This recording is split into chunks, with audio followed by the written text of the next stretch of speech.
नमस्कार, मैं हूं सुमित अवस्थी और ये वक्त बड़ा ही संगीन है, लेकिन वक्त ही तो चला जाएगा। कोरोना से ये जंग सबको मिलकर लड़नी है। हम लड़ें और जीतें, यही तो इंडिया चाहता है। कोरोना से लड़ने में आपकी जानकारी ही सबसे बड़ा हथियार है। तो आज जो आपने जानना चाहा वो हम लेकर आपके सामने अब हाजिर हैं। तो चलिए सबसे पहले आपको बताते हैं कि वो कौन सी खबरें हैं जिन्हें आज आपने चुना है। खबरों के इस हुजूम में 56% इंडिया ये जानना चाहता है कि जब पूरी थी तैयारी तो कैसे फैली कोरोना महामारी। वहीं बंगाल पर भी इंडिया की नजर है, इसीलिए 14% लोग ये जानना चाहते हैं कि धरने से ममता को फायदा होगा या नुकसान। जबकि 10% लोग ये जानना चाहते हैं कि कैसे यूपी के एक ही मंत्री ने खोल दी कोरोना पर अपनी सरकार की ही तैयारियों की पोल। एक इतना छोटा वायरस जो दिखाई तक नहीं देता, लेकिन उसकी चोट ऐसी कि हर तरफ कोहराम है। मौत के बाद भी अंतिम सफर का लंबा इंतजार है। इसी को तो कहते हैं महामारी, जहां मौत सिर्फ एक नंबर बनकर रह जाती है और जिंदगी इस डर में गुजरती है कि अगला नंबर कहीं उसका ना हो।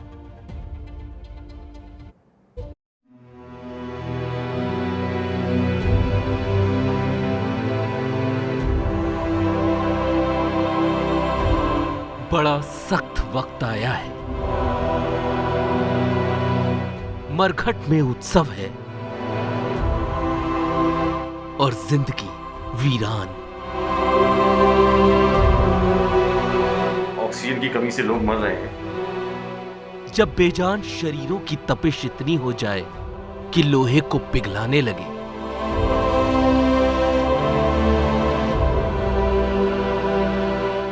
जब आखिरी पड़ाव में पहुंचाने के लिए हाथ कम पड़ जाएं, तो समझिए बड़ा सख्त वक्त आया है। कोविड के चलते हुए 8, 10, 12 मैयतें रोजाना दफन की जाएगी। सोचिए कि बेवजह घर से निकलने की जरूरत क्या है, मौत से आंख मिलाने की जरूरत क्या है। सबको मालूम है बाहर की हवा है कातिल, यूं ही कातिल से उलझने की जरूरत क्या है।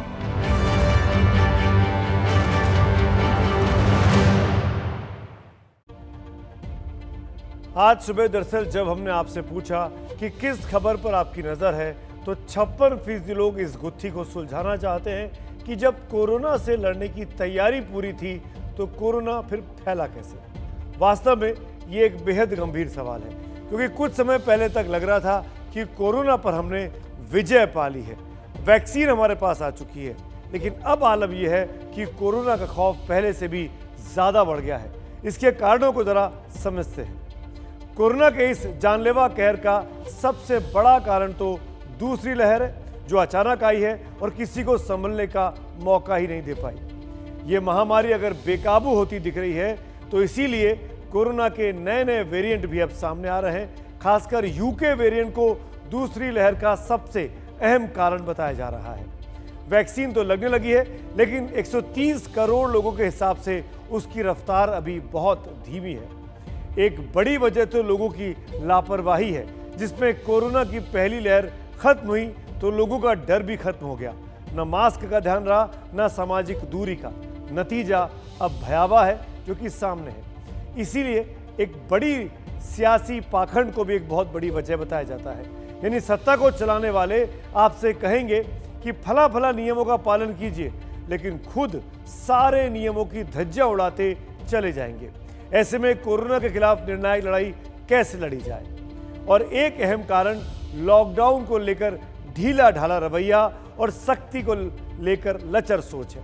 लॉकडाउन भले ना लगे, लेकिन इतनी सख्ती तो होनी ही चाहिए कि लोग कोरोना के साथ ही नियमों को तोड़ने से भी खौफ खाएं। लेकिन ये सब होगा कैसे? अभी हमने सियासी फाकंड की बात की, तो इसको आप हरिद्वार कुंभ मेले से समझ सकते हैं। आस्था इंसान के विश्वास को मजबूत बनाती है, लेकिन कोई विश्वास इंसान की जिंदगी से बड़ा नहीं होता।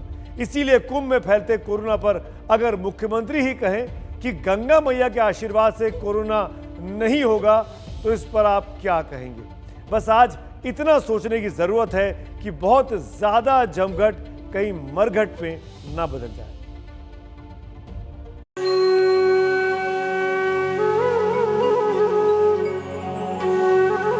माँ गंगा का अपना धारा का पूरी तरह बहाव आशीर्वाद ये सब लेके जाएंगे तो उससे तुलना नहीं करनी चाहिए।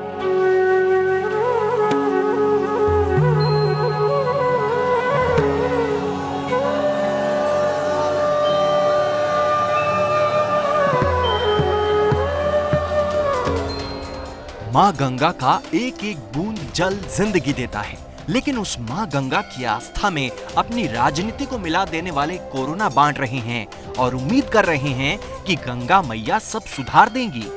मैं कह सकता हूँ कि मुझसे नापना तोड़ना ठीक नहीं है। वो एक केवल एक घर के अंदर सिमटे हुए थे और यहाँ तो फैला हुआ यहाँ खुले में है, यहाँ ओपन है और गंगा के पास है। माँ गंगा का अपना धारा का पूरी तरह बहाव आशीर्वाद ये सब लेके जाएंगे तो उससे तुलना नहीं करनी चाहिए। बस एक आस्था की डुबकी और कोरोना के सैकड़ों केस। इतने घाटों में सब लोग स्नान कर रहे हैं और पार्टों में कर रहे हैं, कोई सुबह आ रहा है कोई दिन में है। तो ये आस्था की कैसी डुबकी है जिसमें दांव पर जिंदगी लगे और नजराने में मिले कोरोना। लेकिन हुकूमत चलाने वालों को कोरोना नहीं दिखता, उन्हें दिखता है तो सिर्फ अपने को नंबर 1 श्रद्धालु दिखाने की होड़। अब उसकी कीमत लाखों जिंदगियों को चुकानी पड़ जाए तो उनकी बला से। नहीं, फेलियर नहीं रहा। ये देखा होगा आपने कि कैसी कुंभ रहा है और इस कोरोना काल में इतना बड़ा कुंभ, ये तो एक बहुत विशाल कुंभ कहा जा सकता है।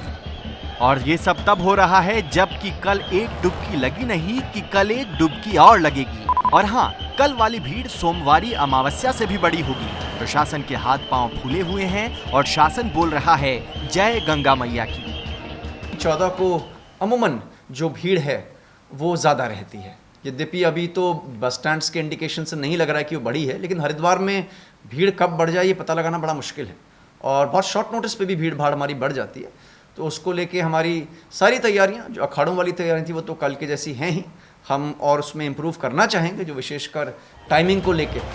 जीवन तारने वाली डुबकी कहीं आपकी और आपके अपनों की जान पर न बना दे, लेकिन आस्था पर तर्क कहाँ चलते हैं। और जब सरकार ही तर्क भूल जाए तो क्या कीजिएगा। आखिर सरकार को भी पीठ थपथपाने के लिए कुछ ब्राउनी पॉइंट्स चाहिए। हो रहा है कुंभ लाखों की जान जोखिम में डालकर। वैसे मंत्री जी के माने तो सावधानी पूरी है। हम लोग प्रतिदिन लगभग 30 से लेकर 40,000 टेस्टिंग प्रतिदिन करा रहे हैं। विशेष करके 25,000 के आसपास टेस्टिंग हम प्रतिदिन कुंभ के दौरान करा रहे हैं। सुना आपने, टेस्टिंग करा रही है सरकार। यानी 30 से 35 लाख लोग अपनी टेस्टिंग रिपोर्ट साथ में लेकर डुबकी लगा रहे थे। तो खतरे की भला क्या बात है। चलिए मंत्री जी को कुछ आंकड़ा हम भी दे दें। पहले ये तस्वीर दिखा दें। यह है अखिल भारतीय अखाड़ा परिषद के अध्यक्ष महंत नरेंद्र गिरी। कुंभ मेले के दौरान इनकी कोरोना टेस्ट रिपोर्ट पॉजिटिव आई है। अब तक न जाने कितने लोगों के संपर्क में आ चुके होंगे और उनमें से कितने लोगों ने भीड़ में स्नान किया होगा। शाही स्नान के दिन हरिद्वार में 563 कोरोना संक्रमित मरीज मिले। इनमें 112 ऐसे थे जो दूसरे राज्यों से हरिद्वार स्नान करने आए थे। अकेले कुंभ मेला क्षेत्र में ही 102 पॉजिटिव मरीज मिले हैं। अब इस मामले में तो तीरथ सिंह रावत की सरकार ही ज्ञानवर्धन कर सकती है कि जब नेगेटिव रिपोर्ट के साथ ही हरिद्वार में घुसने की इजाजत थी तो ये पॉजिटिव मरीज कहां से आए। क्या डुबकी लगाने वाले 30 लाख से ज्यादा लोगों का कोरोना टेस्ट हो गया? क्या हरिद्वार में रहने वाले जो लोग स्नान करने आए थे उन सब का टेस्ट किया गया? क्या उत्तराखंड की सरकार सिर्फ चिंता जताकर ही अपने कर्तव्यों की तीसरी करने वाली है और बाकी सब गंगा जी के सहारे छोड़ दिया है? देखो, ये आस्था का प्रश्न है। हम लोग आस्था के हिसाब से आए। जो कहा गया था कि कोरोना के नियमों का पालन करते हुए आए, उसका नियमों का पालन करते हुए आए। जब नवरात्र में माता रानी का दर्शन लोग एलईडी पर कर सकते हैं तो इस कोरोना काल में क्यों नहीं घर बैठे कुंभ का स्नान कर सकते हैं। साधु संत तो काफी पहले कहकर गए हैं कि मन चंगा तो कठौती में गंगा। दरअसल हरिद्वार में भव्य कुंभ हो ये सबकी चाहत थी, लेकिन ये कुंभ कोरोना महामारी के दौर में आया है। एक ऐसा वायरस जो लाखों लोगों की बेवक्त मौत की वजह बन चुका है। ऐसे दौर में सरकारों को भी सोचना होगा कि उनकी प्राथमिकता क्या है। अब देखिए उत्तराखंड का हाल। यहां जंगलों में आग लगी हुई है जो कि हर रोज बढ़ती जा रही है, लेकिन सरकार को यह दिखाई नहीं दे रहा। जबकि कोरोना हो या प्रदूषण वाली आग, दोनों में दम घुटता है, दोनों में सांस लेने में तकलीफ होती है।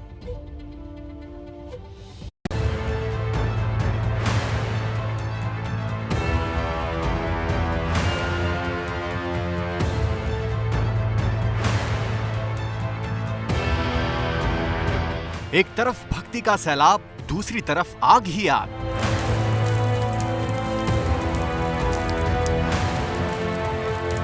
एक तरफ अरबों के खर्च से भव्य इंतजाम, दूसरी तरफ जंगलों में त्राहिमाम त्राहिमाम।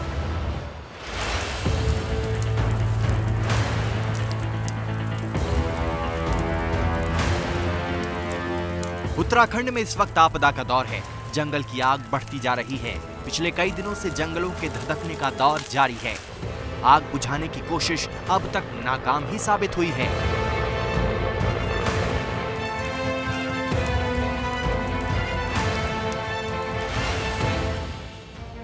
जानवरों की मौत हो रही है, हर तरफ धुआं ही धुआं है। पर्यावरण को जबरदस्त नुकसान हो रहा है। जंगलों की आग उत्तराखंड के कई जिलों को अपनी चपेट में लिए है। ये आग कुमाऊं और गढ़वाल दोनों इलाकों में है। पौड़ी में रिहायशी इलाकों तक ये पहुंच चुकी है।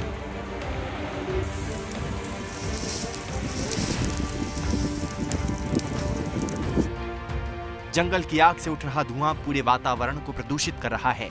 ऐसे वक्त में जब कोरोना पूरे देश में फैल रहा है, तब ये प्रदूषित हवाएं लोगों के लिए और नुकसानदायक साबित हो सकती हैं।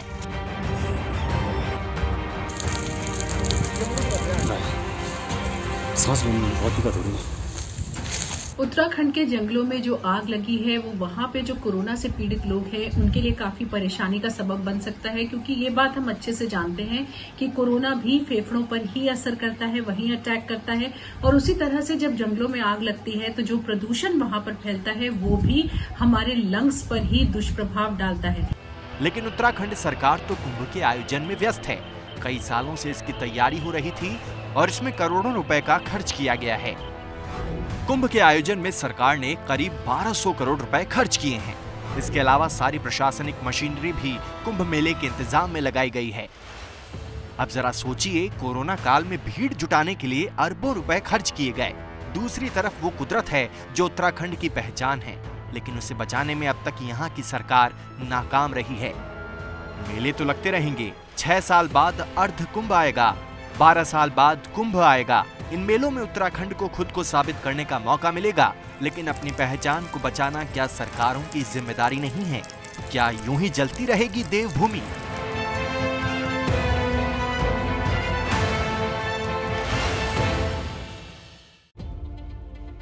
जो लोग इंडिया चाहता है रोज देखते हैं, उनको बताएं कि कल हमने आपको दिखाया था कि कैसे कोरोना के मामले बेहिसाब बढ़ रहे हैं। जहां तक संक्रमण का सवाल है तो उसमें बचाव और इलाज की गुंजाइश छुपी है, लेकिन आज हम आपको एक दूसरा डेटा दिखाने जा रहे हैं जिसमें दूसरी लहर वाले कोरोना के कारण मौत लोगों के सिर चढ़कर अब नाच रही है। पूरे देश में कोरोना से 8 अप्रैल को 685 लोगों की मौत हुई थी, जो 5 दिन बाद यानी 13 अप्रैल को बढ़कर 879 हो गई। यानी करीब 5 दिन में मौत में 28% का इजाफा हुआ। आज महाराष्ट्र में कोरोना कहर ढा रहा है, लेकिन मौत के मामले में वहां थोड़ी राहत है। 8 अप्रैल को 376 मौत हुई थी, जो 13 अप्रैल को घटकर 258 हो गई, यानी करीब 31% की कमी आई है। लेकिन ऐसी राहत दूसरे राज्यों को नहीं मिली है। छत्तीसगढ़ में 8 अप्रैल को 53 मौत हुई, जो 13 अप्रैल को बढ़कर 107 हो गई, यानी 100% का इजाफा। उत्तर प्रदेश में देखें तो 8 अप्रैल को 40 लोगों की जान गई थी कोरोना की वजह से, तो 13 अप्रैल को 72 लोगों की यानी 5 दिनों में 80% का इजाफा हुआ। दिल्ली की बात करें तो 5 दिन में मौत का आंकड़ा 20 से बढ़कर 72 हो गया है, यानी 260% की बढ़ोतरी। बात गुजरात की करें तो वहां 5 दिनों में मौत के आंकड़े 35 से बढ़कर 55 हो गए हैं, यानी कि 57% की वृद्धि। अगर मुंबई में मौत के आंकड़ों में गिरावट हुई तो उसका बहुत बड़ा कारण वीकेंड पर लगा लॉकडाउन भी रहा। लेकिन आज से नवरात्र से लेकर नववर्ष की भी शुरुआत हो चुकी है और त्योहारों पर लोगों की श्रद्धा और भक्ति जिस तरह उनकी समझदारी और संयम पर भारी पड़ रही है, उससे कोरोना के फैलने और लोगों की जान जोखिम में पड़ने का खतरा और ज्यादा बढ़ चुका है।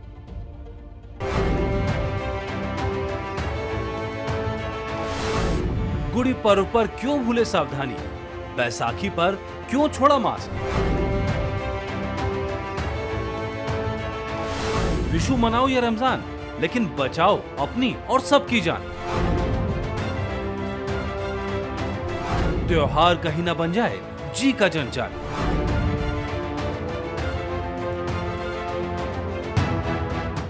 गुड़ी पर्व यानी नववर्ष के दिन लोग सभी के लिए सौभाग्य की कामना करते हैं, लेकिन दादर की फूल मंडी का ये हाल देखकर लग रहा है जैसे लोग सौभाग्य नहीं कोरोना बांटना चाह रहे हैं।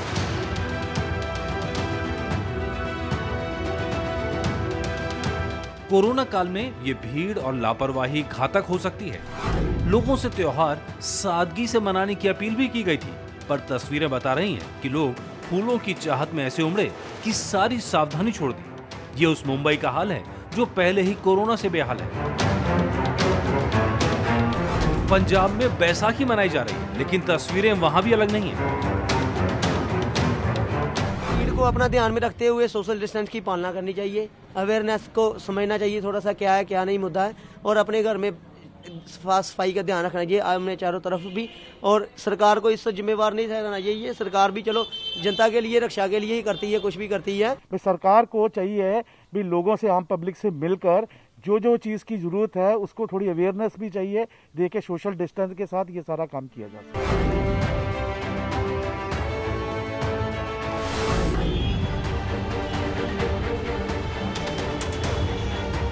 कर्नाटक में नए साल को उगादी के नाम से जाना जाता है। त्योहार के लिए शॉपिंग करने लोगों की भीड़ जान जोखिम में डालकर उतर आई। ये मशहूर केआर बाजार की तस्वीरें हैं, जहां सारे नियम कायदों को ताक पर रख दिया गया।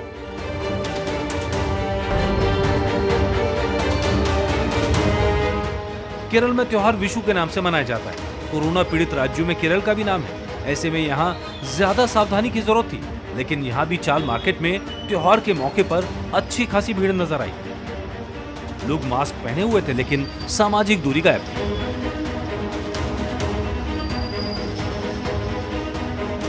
Corona is in full place, but the celebrations are there.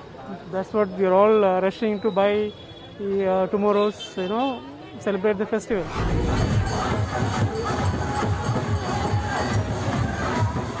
Bihar में भी हाल अलग नहीं है। यज्ञ के नाम पर अकेले वैशाली जिले में 40 से ज्यादा जगहों पर मेले का आयोजन किया जा रहा है, जहां हजारों की संख्या में लोग जुट रहे हैं। ऐसे में कोरोना नए रिकॉर्ड नहीं बनाएगा तो भला क्या होगा? सवाल यह है कि लोगों की जान से खेल हो रहा है तो क्या प्रशासन जानबूझकर आंखें मूंदे है? ध्यान दीजिए, कल से रमजान भी है। रमजान के लिए भी हालात अलग नहीं है। कुछ लॉकडाउन का डर और कुछ रमजान के लिए शॉपिंग। कई दुकानों, बाजारों और मॉल्स में जमकर भीड़ नजर आई। ये तस्वीरें विद्या विहार इलाके की हैं, जहां एबीपी न्यूज के पहुंचने के बाद पुलिस की नींद खुली और भीड़ कम हो गई। अब सबको अपना लॉकडाउन का ही लग रहा है कि लॉकडाउन लगेगा तो अब सामान नहीं रहेगा घर में, तो कैसे हम लोगों का चलेगा काम। यूजुअली जो कमोडिटी लगती है वो अभी हम खरीद के रख दे रहे हैं 1 महीने तक, और फिर ईद में भी हमें पता नहीं कि खुला रहेगा नहीं रहेगा, तो ईद का स्टॉक भी हमें लेना पड़ेगा आज ही। लॉकडाउन से तो डरे हुए, बोले नहीं मिलेगा 14 तारीख के बाद कुछ भी नहीं मिलेगा, लॉकडाउन लगेगा, तो इसके मारे हम लोग आ गए। धर्म अफवाहों में जीने का नाम नहीं है, बल्कि कोरोना जैसी मुसीबत से जान बचाना सबसे बड़ा धर्म है। इस धर्म का पालन करने के लिए जरूरी है कि धार्मिक तामझाम नहीं बल्कि बचाव पर ध्यान दीजिए।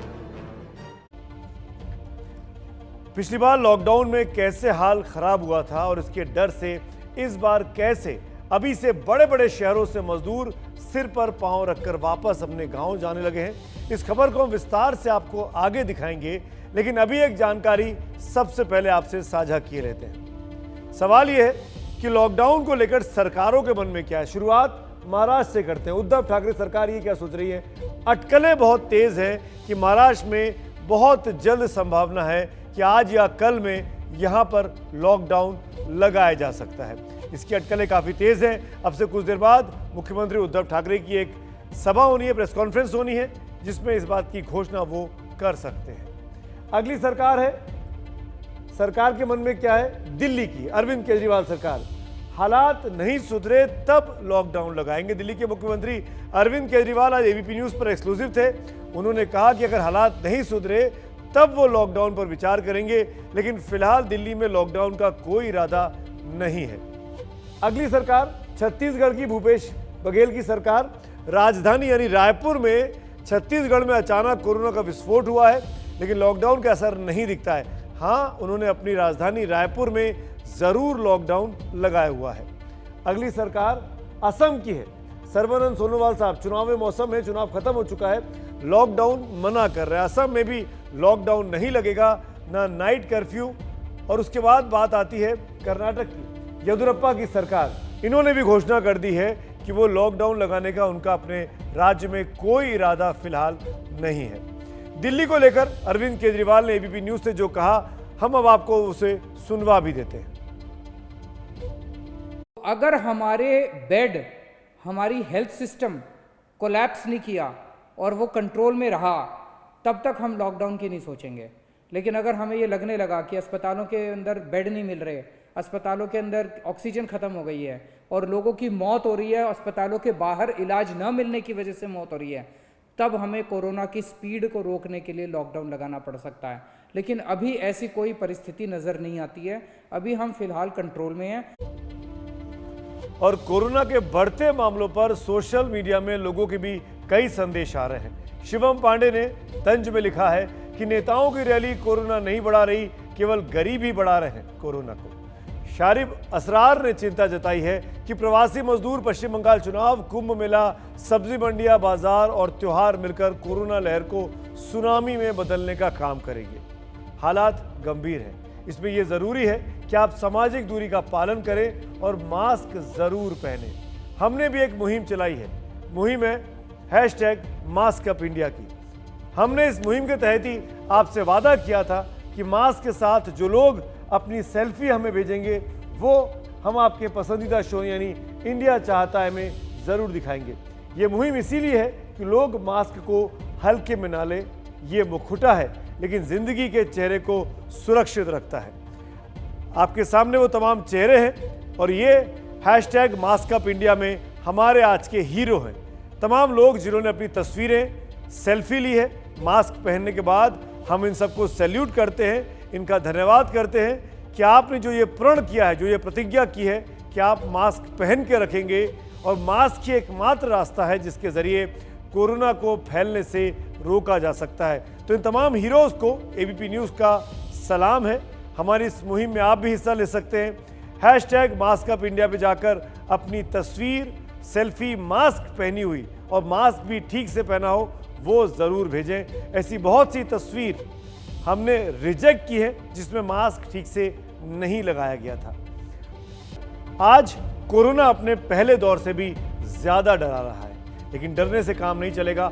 हाँ, बचने के लिए आपको सावधान रहना होगा और इसके लिए बहुत ज़रूरी है कि आप कुछ बातों का बहुत गंभीरता के साथ पालन करें। और हम ये इसलिए भी आपको याद दिला रहे हैं कि बहुत से लोग भूल चुके हैं कि कोरोना से कैसे बचा जाता है। तो फिर आपकी याददाश्त को ताज़ा किए देते हैं इस ग्राफिक्स के जरिए। जब आप घर से निकलते हैं काम के लिए, अपने ऑफिस जाने के लिए, तो मास्क पहनकर निकलिएगा। इस बात को ध्यान रखें, मास्क अच्छे से पूरे चेहरे को, मुंह को, नाक को ढक रहा हो। अगर आप पब्लिक ट्रांसपोर्ट से, मेट्रो से, बस से, सार्वजनिक परिवहन से जाते हैं तो आपको वहां पर सामाजिक दूरी का पालन करना है, यानी 2 व्यक्ति आपस में सट के ना खड़े हो, दूर दूर खड़े हो, मास्क पहने रहना है। यहां पर भी जब आप उतर के अपने गेट पहुंचे दफ्तर में, तो दफ्तर के गेट पर अपना तापमान जरूर टेस्ट कराएं। और अगर आपका तापमान में दिखता है कि आपको बुखार आ रहा है तो दफ्तर के अंदर जाने की जरूरत नहीं है, तुरंत आपको एहतियात और इलाज की जरूरत है। उसके बाद आगे बढ़ते, तापमान टेस्ट करने के बाद जब आप बिल्डिंग के अंदर प्रवेश कर लें और अगर आपको लिफ्ट का प्रयोग करना है, आपका दफ्तर अगर ऊपर है लिफ्ट में, तो लिफ्ट में भी भीड़ भाड़ ना लगाएं। 2 या 3 लोग ही लिफ्ट के अंदर हो, एक दूसरे की तरफ पीठ करके खड़े रहें और सबको मास्क लगाना जरूरी है। दफ्तर पहुंचे, जब आप काम कर रहे हो तो दफ्तर के भीतर आपको अपनी डेस्क पर मास्क लगाकर ही काम करना है। सैनिटाइजर का प्रयोग बार बार हर थोड़ी देर में, आधे घंटे, पौन घंटे में अपने हाथ साफ करते रहें, ठीक से साफ करते रहें, ताकि अगर आपने कोई भी ऐसा स्पर्श किया है जहां पर वायरस हो सकता है उसको आप मार सकें। उसके बाद जब आप लौटेंगे, इन सब का फायदा ये होगा कि इन सब का एहतियात बरतने के बाद आप शाम को सुकून से सुरक्षित अपने घर पहुंच सकते हैं, अपने परिवार को भी संक्रमण से खुद के साथ साथ बचा सकते हैं। ये सारे उपाय आप खुद कर सकते हैं, लेकिन कुछ उपाय सरकारों को भी करने पड़ते हैं। अगर बात उत्तर प्रदेश की सरकार की करें तो हालात कितने गंभीर हो गए हैं कि इलाहाबाद हाईकोर्ट ने राज्य सरकार को पूर्ण लॉकडाउन लगाने पर विचार करने का निर्देश दे दिया है। साथ ही ये भी कहा है कि सरकार टेस्टिंग, ट्रैकिंग और ट्रीटमेंट में तेजी लाए। इस बीच मुख्यमंत्री योगी आदित्यनाथ आइसोलेशन में खुद चले गए हैं, क्योंकि उनके स्टाफ के कुछ लोगों को कोरोना पॉजिटिव निकले हैं। और दूसरी तरफ राज्य में कोरोना से निपटने की तैयारियां कितनी लचर हैं और सिस्टम यूपी में कितना पस्त है, इसकी गवाही सरकार के एक मंत्री की एक चिट्ठी ने दे दी है।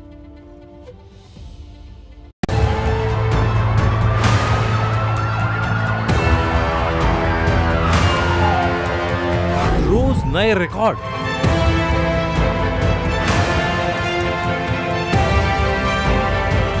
रोज नई तबाही,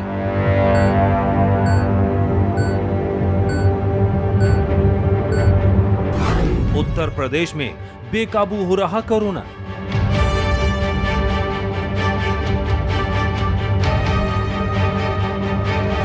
योगी के कानून मंत्री ब्रजेश पाठक की चिट्ठी ने शासन की और फजीहत करवा दी। उन्होंने चिट्ठी में लिखा, अगर खराब व्यवस्था पर ध्यान नहीं दिया गया तो लखनऊ में लॉकडाउन लगाना पड़ सकता है।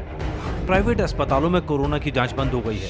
शहर में 17,000 कोरोना जांच किट की जरूरत है, लेकिन 10,000 ही मिल रहे हैं। लोग मदद के लिए फोन कर रहे हैं, लेकिन सुविधा नहीं है। जाहिर है विपक्ष को मौका तो मिला ही है। उत्तर प्रदेश के कानून मंत्री भी कह रहे हैं कि यहाँ ना टेस्टिंग की व्यवस्था हो पा रही, ना बेड की व्यवस्था है, ना एम्बुलेंस की व्यवस्था है। वो फोन करते तो अधिकारी उनके फोन का जवाब तक नहीं देते। जब कानून मंत्री का हालत एक, तो आम जनता कैसे जूझ रही होगी। कोरोना घर घर में फैला हुआ, लोगों की मौतें हो रही हैं, शमशान घाट पर लाश की लाइन लगी हुई है। लेकिन उत्तर प्रदेश के मुख्यमंत्री जी चुनाव प्रचार में बिजी है, उनको पश्चिम बंगाल में सरकार बनाने में है। ये उत्तर प्रदेश की राजधानी लखनऊ के बारे में बातें हो रही हैं। कुछ दिन पहले लखनऊ के डीएम अभिषेक प्रकाश का वीडियो वायरल हुआ था, जिसमें वो कहते नजर आए थे कि लोग अब सड़कों पर मर रहे हैं। क्या क्या और चाहिए क्योंकि लोग अब रोडों पे मर रहे हैं। फिर आप अपना आईसीयू बढ़ाते हैं।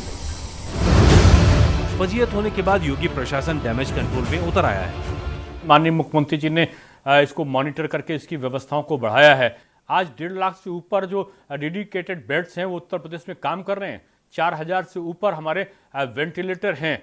7,000 से ऊपर जो है वो आईसीयू और एचडीयू के जो बेड हैं वो आज काम कर रहे हैं। वहीं योगी ने भी कमर कस ली है। आज ही टीम 11 की बैठक को संबोधित किया, लेकिन पहली बार बैठक वर्चुअल करनी पड़ी, क्योंकि सीएम ऑफिस के ही 6 लोग कोरोना पॉजिटिव निकल आए हैं। वहीं योगी ने ऐलान किया है कि राज्य में न तो तालाबंदी करेंगे और न ही लोगों को मरने देंगे। इसके लिए अस्पतालों में बेड का इंतजाम बढ़ाने का निर्देश दिया गया है। कोरोना को लेकर अब तक यही साफ है कि कोरोना को फैलने से रोकने में सामाजिक दूरी और मास्क का पालन ज्यादा जरूरी है। अगर ये नहीं किया जाता तभी वेंटिलेटर और बेड्स की ज्यादा जरूरत पड़ती है। लेकिन लग रहा है महाराष्ट्र के बिगड़े हाल के बाद भी उत्तर प्रदेश ने सबक नहीं लिया है, जिसका असर अब दिखना शुरू हो गया है। अपने उत्तर प्रदेश के हालात देखिए। अब आपको सीधे महाराष्ट्र ले चलते हैं। मुख्यमंत्री उद्धव ठाकरे, जैसे कि उन्होंने बताया था, इस वक्त महाराष्ट्र की जनता को संबोधित कर रहे हैं। आइए सुनते हैं उनका संबोधन। सगळे आले, आयसोलेशन बेड्स आले, व्हेंटिलेटरचे आले, साधारणतः मध्यम लक्षणाचे आले, सगळेच। पण आता या सुविधांवरती भार यायला लागलेला आहे। मधल्या काळात आपल्याला कल्पना आहे की आपण MPSC 10वी आणि 12वी या विद्यार्थ्यांच्या आयुष्याची खेळ व्हायला नको म्हणून या परीक्षा आपण पुढे ढकलल्या। या परीक्षा आपण पुढे ढकलू शकलो। 10वीं और 12वीं के जो छात्र हैं उनके घेऊ शकतो। परीक्षाएं जो है वो आगे धकेलने का फैसला सरकार ने लिया है, क्योंकि जिस तरह की स्थिति कोरोना वायरस की वजह से महाराष्ट्र में पैदा हुई है, उनकी जान को खतरा ना हो, इसलिए सरकार ने ये फैसला जो है वो लिया हुआ है। दडपण येते, ऑक्सिजनची कमतरता जाणवते। मी मुद्दामून आपल्याला हे सांगतोय चारों याचं तरफ कारण से सरकार जो है की मी वो गेले काही मुश्किल दिवस में घिरी हुई है। ऑक्सीजन के समाजातील बेड्स जो है उसकी प्रत्येक कमी घटकाला देखने को मिल रही है। सोबत घेण्याचा प्रयत्न करतो आहे, त्यांच्याशी चर्चा संवाद करण्याचा प्रयत्न करतो आहे, वर्ग के सगळ्यांचं एकमत करण्याचा प्रयत्न करतो आहे।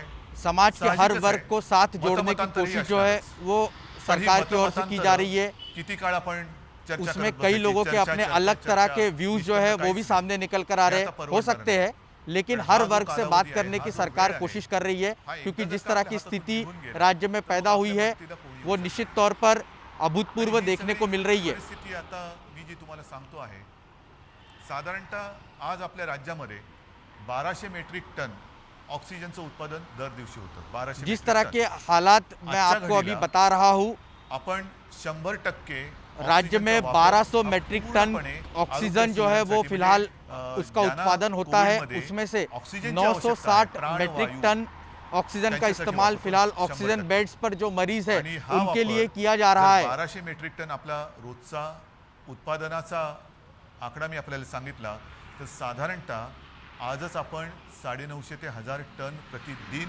एवढा ऑक्सिजन कोविड रुग्णांसाठी वापरतो आहोत। म्हणजे किती आपण काठोकाठ आलो ते बघा। बेड्स मिळत नाहीयेत, ऑक्सीजन करीबन 1000 मेट्रिक टन के करीब ऑक्सीजन का इस्तेमाल फिलहाल महाराष्ट्र में हो रहा है और ये सभी सुविधाएं जो है अब कम पड़ने लगी है। इस तरह की स्थिति महाराष्ट्र में पैदा हो गई है। खाली गेल्यानंतर कंपन्यांनी हम सभी तरह के प्रयास जो है वो राज्य सरकार के तौर पर करने की कोशिश कर रहे हैं। कई दूसरे राज्यों से भी ऑक्सीजन महाराष्ट्र में कैसे उपलब्ध हो सके इसकी भी व्यवस्थाएं जो है वो युद्ध स्तर पर की जा रही है। मी तुम्हाला सांगतोय की ते औषध मॅच्युअर व्हायला 2 ते 3 आठवडे लागतात। आता तेवढा कालावधी त्याला द्यावा लागतो। आता हळूहळू हा पुरवठा आपल्याकडे सुरू झालेला आहे। आपण ही औषधं कुठेही कमी पडू देणार नाही, जिथून मिळतील तिथून आपण घेतो आहोत। ऑक्सिजन सुद्धा मी मुद्दामून आपल्याला हा नकाशा आपल्या समोर दाखवतो आहे। केंद्राकडे आपण विनंती केली, रेमडेसिविर की दवाओं को लेकर भी कई जगहों से जो शिकायत मिल रही थी कि रेमडेसिविर की दवाएं जो है वो उपलब्ध नहीं हो पा रही। मैं लोगों को आश्वस्त करना चाहता हूं कि किसी भी तरह की कोई दवा की कमी जो है वो महाराष्ट्र में आने वाले दिनों में नहीं होगी। हर तरह की व्यवस्था जो है हम कर रहे हैं। रुग्ण संख्या किती आहे, प्रधानमंत्री नरेंद्र मोदी से भी लगातार हर विषय पर संपर्क जो है वो किया जा रहा है। प्रधानमंत्री भी लगातार हम लोगों से और राज्य से संपर्क में है। हे महत्त्वाचं आहे, काही लपवत नाहीये। आणि म्हणून मी त्यांना विनंती केली की पंतप्रधान महोदय की हम किसी भी तरह के कोई आंकड़े महाराष्ट्र में छिपाने की कोशिश नहीं कर रहे। जो भी टेस्टिंग महाराष्ट्र में हो रही है उस टेस्टिंग की पूरी जानकारी पोर्टल पर अपडेट की जा रही है। जे उद्योग आहेत त्यांना मी विनंती केलेली आहे, त्यांनी तसं कबूल केलेलं आहे। त्यांच्या क्षमतेप्रमाणे ते आपल्याला ऑक्सिजन द्यायला त्यांनी सुरुवातही केलेली आहे। पण तरी देखील आपल्याला अधिकचा जो ऑक्सिजन लागणार आहे तो आम्हाला इतर राज्यातून आणण्यासाठी परवानगी द्या। हमारे यहाँ पर जितने भी कारखाने हैं उनसे मैंने विनती की है कि जितना ऑक्सीजन यहाँ पर बनता है राज्य में वो सभी ऑक्सीजन जो है वो राज्य सरकार को दिया जाए। उन्होंने भी इसी तरह का हमें आश्वस्त किया है, लेकिन ये सभी सुविधाएं जो है वो कम पड़ रही है। ईशान्येकडची ही किती 1000 किलोमीटरवरती आहेत, किती शेकडो किलोमीटरवरती, म्हणजे इतर राज्यातून जर का ऑक्सिजन आणायचा झाला तर त्यालाही यायला किती वेळ लागणार आहे हे सुद्धा आपल्याला माहिती असणं गरजेचं। उद्धव ठाकरे महाराष्ट्र की स्थिति कोरोना से निपटने के लिए जो कुछ है उसके बारे में बता रहे थे। यानी समझ में आ रहा था कि कोरोना वाकई में भयानक हो चुका है। इसमें सरकार के सामने एक विकल्प है कि लॉकडाउन लगा दे, लेकिन ये लॉकडाउन कितना महंगा पड़ सकता है, जिसको आप सिर्फ वीकेंड लॉकडाउन या कुछ शहरों के लॉकडाउन या नाइट कर्फ्यू और आवाजाही पर पाबंदी पर होने वाले नुकसान से समझ सकते हैं। इस बार छिटपुट लॉकडाउन और कर्फ्यू प्रभावित आबादी की बात करें तो वो 47 करोड़ हो जाती है, यानी देश की कुल आबादी का 39% हिस्सा। इस लॉकडाउन और पाबंदी का नतीजा ये हुआ है कि अनुमान के मुताबिक रोजाना देश को 1346 करोड़ रुपए का नुकसान हो रहा है। और अगर साप्ताहिक नुकसान की बात करें तो यह आंकड़ा 9422 करोड़ रुपए का हो जाता है।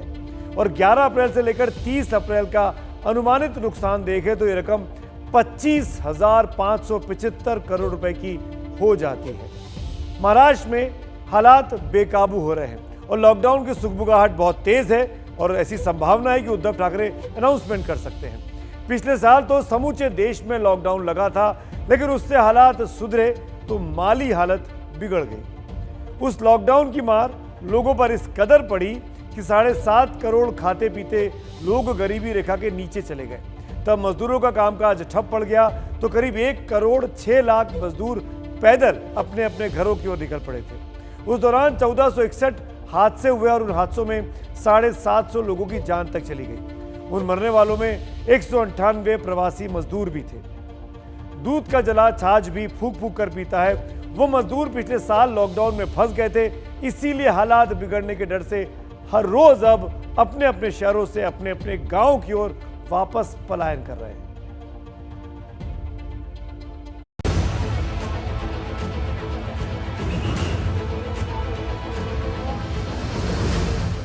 ये भीड़ कह रही है सारी कहानी। चेहरों पर लॉकडाउन का खौफ और लाठियों में प्रशासन की बेरुखी।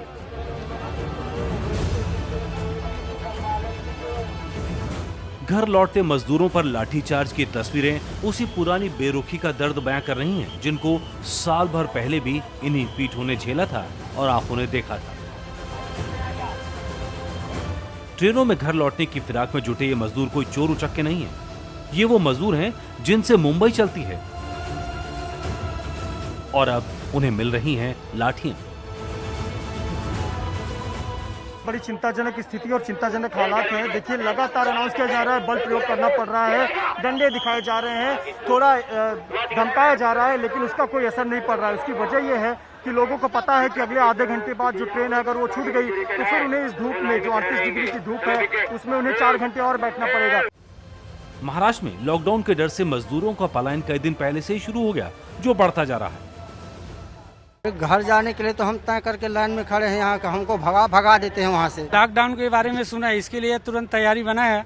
तो अभी टिकट ना तो इधर खिड़की में कहीं मिल रहा है, ऑनलाइन में जाएगा वहाँ भी नहीं मिलता है, तो आदमी करेगा क्या, कहाँ जाएगा। लोकमान्य तिलक टर्मिनस की ये तस्वीरें कई दिन से सामने आ रही हैं। ना तो मजदूरों को रुकने का भरोसा दिया गया और न ही लौटने की व्यवस्था की गई। अब कुछ सामने आया तो शिवसेना नेता संजय राउत का ये बयान, जिसमें कोरोना का ठीकरा अब पर प्रांतियों पर फोड़ने की तैयारी है। महाराष्ट्र में इसलिए कोरोना बढ़ रहा है और राज्यों से लोग यहाँ आते हैं और वहाँ नियंत्रण नहीं है, ये सोचने की बात है। हालांकि सेंट्रल रेलवे ने तो इस बात से भी मना कर दिया कि भीड़ लॉकडाउन के डर से है। देखिए, इसमें जो है ये रेगुलर समर रश है, इसमें पैनिक होने की कोई सिचुएशन नहीं है। लोगों को हम आश्वस्त करना चाहते हैं कि ट्रेनें हमारी ना रुकी थी ना रुकेगी, जितनी जरूरत है एडिशनल ट्रेनें हम चलाएंगे। दिल्ली से सटे गुरुग्राम में भी नाइट कर्फ्यू का ऐलान कर दिया गया है, जिसके बाद मजदूरों में दहशत है। उन्होंने पलायन शुरू कर दिया है। डर है लॉकडाउन लगा तो फिर से पैदल सफर करना पड़ेगा। लॉकडाउन की वजह से लॉकडाउन लग जाएगा, इसीलिए जा रहे हैं हम लोग। पिछले बार स्थिति खराब हो गया तो हम लोगों को पैदल जाना पड़ा, इसलिए अभी से हम लोग तैयारी करके जा रहे हैं। हालांकि प्रशासन कह रहा है कि लॉकडाउन का भी कोई इरादा नहीं है, लेकिन पलायन ने फिर से 2 तरह के खतरे पैदा कर दिए हैं। एक तो उद्योग धंधे फिर से बंद होना शुरू हो जाएंगे और दूसरा लौटते मजदूरों के साथ कोरोना और भी तेजी से फैल सकता है। हिंदू कैलेंडर के हिसाब से आज नए वर्ष की शुरुआत है। आज चैत्र नवरात्र का भी पहला दिन है। मां दुर्गा के ये 9 दिन हर मुसीबत को हरने वाले हों और पूरी दुनिया के लिए शुभ हो, यही कामना है। और इसी सोच के साथ आज मैंने ट्विटर पर जो शब्द सुबह सुबह पोस्ट किया वो है माता। और आपके ढेरों संदेश हमें मिले हर रोज की तरह। उनमें से 2 चुने हुए संदेश अब हम आपको दिखाते हैं। जागेश कौरव साहब लिखते हैं, विश्व का आवरण हो माता तेरे नाम से, इंसानों का जागरण हो माता तेरे नाम से, द्वेष भाव के बादलों का अंत हो इस देश से, कोरोना का संहार हो माता तेरे नाम से। विक्रांत सुधार लिखते हैं, बच्चों के लिए उसके पास सिर्फ खुशियां होती हैं, माता के आंचल में एक अलग दुनिया होती है। जैसे बच्चों के हिस्से में आने वाली हर तकलीफ माँ अपने हिस्से में ले लेती है, कहते हैं वैसे ही जगत जननी माँ दुर्गा भी अपने भक्त रूपी बच्चों के हर कष्ट हरती है।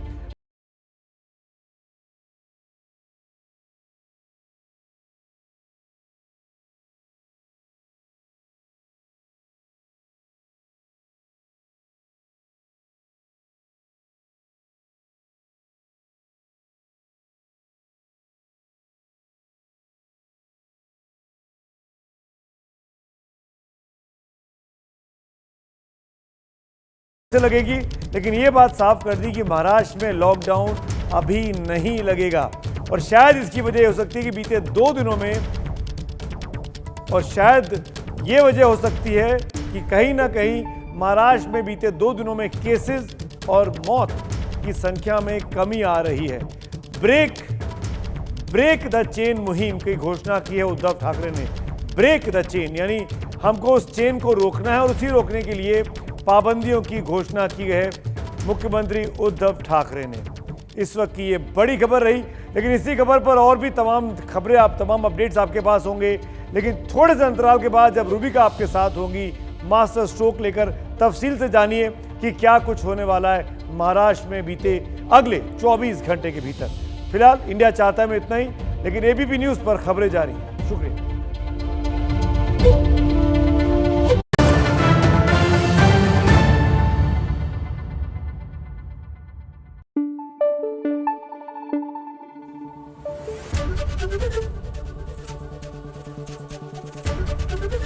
एबीपी न्यूज आपको रखे आगे।